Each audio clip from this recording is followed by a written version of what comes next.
Sineseryoso ng ilang kongresista ang pahayag ni dating Pangulong Rodrigo Duterte kaugnay sa umano'y pagpatay sa 15 senador.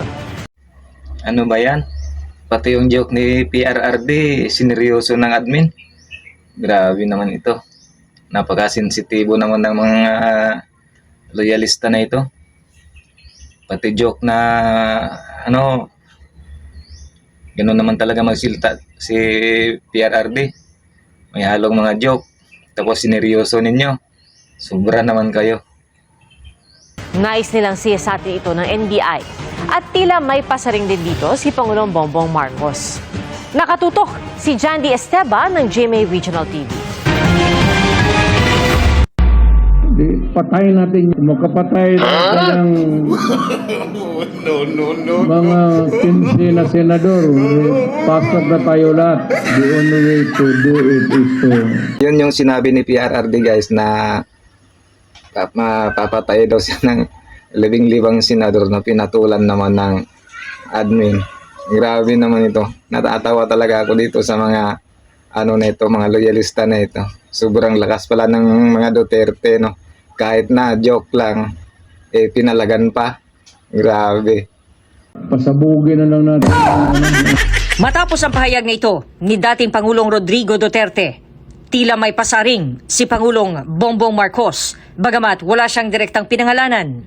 Narinig lang natin nung isang araw, wala daw pag-asa. Siguro, kanina wala silang pag-asa, kaya papatay na lang sila ng 15 na senador. Ay, talaga, sabagay.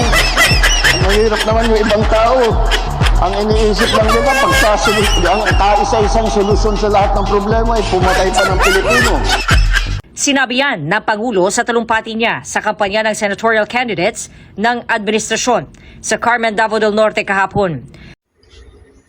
Yung ginawa nilang rally sa Davao, sa Tagum, nagutom yung mga tao.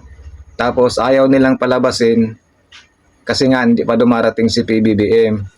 So, nagreklamo yung mga tao, gutom na daw sila, uhaw, tapos ayaw silang palabasin. Tapos, sinarado yung gate, kaya ni isa hindi pwedeng lumabas. Hindi ko alam kung anong klaseng batas yung ganun. Bakit nila pagbawalan yung tao na lumabas? At saka yung gustong pumasok pa, hindi na nga makapasok kasi nga isinarado yung gate. Ang Davao Region ay kilalang baluarte ng mga Duterte. Bakit yung ibang partido, bakit yung ibang magnagsasama ay hindi makapagbuo ng mabigat na ticket? Dahil po, ang kanilang iniisip lamang ay kung paano nila tutulungan ang kanilang sarili at manalo ng eleksyon. Dahil dito guys, nagpatawag ng press conference ang mga kandidato ng admin na sa susunod na mag-rally daw sila is hindi na daw nila isasama si Pangulong Bongbong Marcos dahil nga sa mga negative campaign niya. So nag-usap-usap sila mga senador na hindi na daw nila talaga isasama si Pangulong Marcos kasi nga ayaw nila ng mga negative campaign. Gusto nila yung pag-usapan yung mga plataforma lang nila.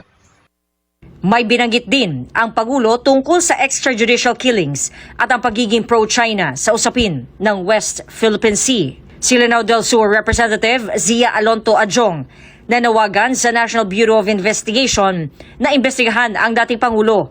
Kung iligal nga raw ang bomb joke, paano pa kaya ang bantang pagpapatay sa mga senador? Pasaring naman ni House Assistant Majority Leader at Zambales Representative Jay Cungon.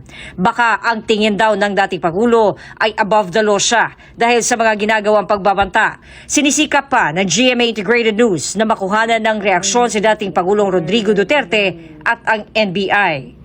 Para sa GMA Integrated News, Jandy Esteban ng GMA Regional TV, nakatutok 24 oras. Oh, ayan na.